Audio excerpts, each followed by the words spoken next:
All right, gentlemen, the holiday is over. Live fire exercise. Right. We spend some of the Navy's money. SOCOM U.S. Navy SEALs Fireteam Bravo 3 is more a fine-tuning than a complete reworking of the established franchise. This third entry focuses on the same core gameplay mechanics, though it manages to squeeze in 4-player co-op and a few new multiplayer modes. Is it enough to warrant redeployment, or is this just an uninspired sequel?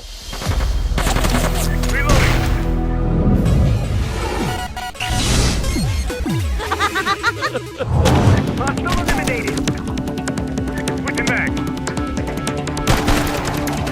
Fireteam Bravo 3's textbook treatment of a modern-day war-torn world isn't anything spectacular, but then again, you aren't playing it for the story. All you need to know is that an evil scumbag with weapons of mass destruction has caught the U.S. Navy SEALs' attention. As you can guess, the bare-bones plot exists solely to fill out the sea of cronies you'll mow through.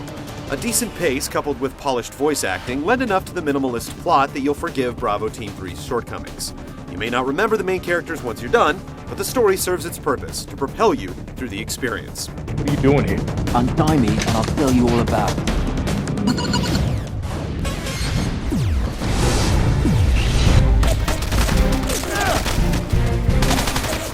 Frag his ass. Fireteam Bravo 3 doesn't make any major changes to the formula. The campaign lasts a good 4 to 5 hours this time around, spanning 8 missions each with 3 chapters, making for a grand total of 24 areas where you'll flex your military muscle.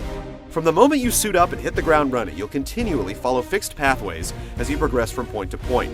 Dreary buildings, abandoned warehouses, and snow-filled environments are just a few of the locales you'll visit, though the game hardly utilizes the surroundings in interesting or creative ways.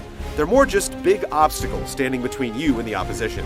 The environments only truly come alive during 4-player co-op missions, with the human element allowing the campaign to move at a brisker pace. Its multiplayer implementation stretches Fireteam Bravo 3's replayability considerably. Wireless multiplayer features a slew of modes, including Team Deathmatch, Free-for-All, and Demolition. New this year is a variant on Capture the Flag and a VIP mode. The lobbies are accessible, the wait times are minimal, and once you get into a game, the action is fast-paced and great in small bursts, perfect for a handheld shooter. Enemy down.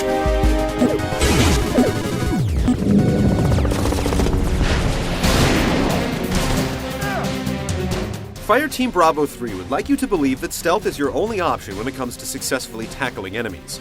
The truth is that overpowering them is just as effective, only not as fun. When you aren't playing the campaign in co-op, you assume the leader position of a squad of AI teammates, and you're given the ability to issue commands. Your comrades will often fail to follow orders, though, which causes them to die, and prompts an unwelcome restart from the most current checkpoint. Hit detection and fire accuracy are at times questionable, though weapon upgrades do help as you progress through the campaign. You'll find yourself favoring the more accurate rifles quickly in order to keep enemies at bay. The cover system is passable since it doesn't force you to press a button to hunker down near something that's chest high, but in tight corners, things get iffy, leaving your head vulnerable for far too long. There's also no interaction with the environment outside of cover, forcing you to navigate around small obstacles rather than simply hop over them. A context-sensitive jump would have been nice. Considering the limitations of the PSP's interface, you'll have to spend some time wrapping your head around the controls. It takes some time to get accustomed to using the L trigger for strafing, and not being able to aim up or down while in motion is awkward for a third-person shooter. This is especially problematic when it comes to tossing grenades. Unless you're locking onto a target in plain view, you have to stop moving, swap out your primary weapon, zoom in on your target, take aim, and finally throw.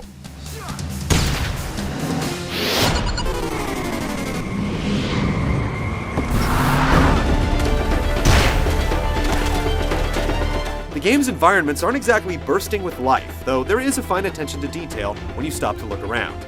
The character model's facial expressions convey a slew of emotions, bullets spray convincingly off of water, explosions ignite with convincing force, and the draw distance allows you to pick off enemies from afar. Each of the various gun types offer distinct sounds. Rifles echo loudly and alert the enemy to your presence, whereas silence attachments whisper discreetly. The voice acting is also top-notch. Goro's the best weapons man I've seen in a long time. He'll hold up. What about your guy? About goddamn time you showed up. Fireteam Bravo 3 reminds us that the PSP is still capable of a fun and engaging third-person shooter. If you can deal with the controls and don't mind the no-frills level design, you'll find a game worth spending time with, especially with friends.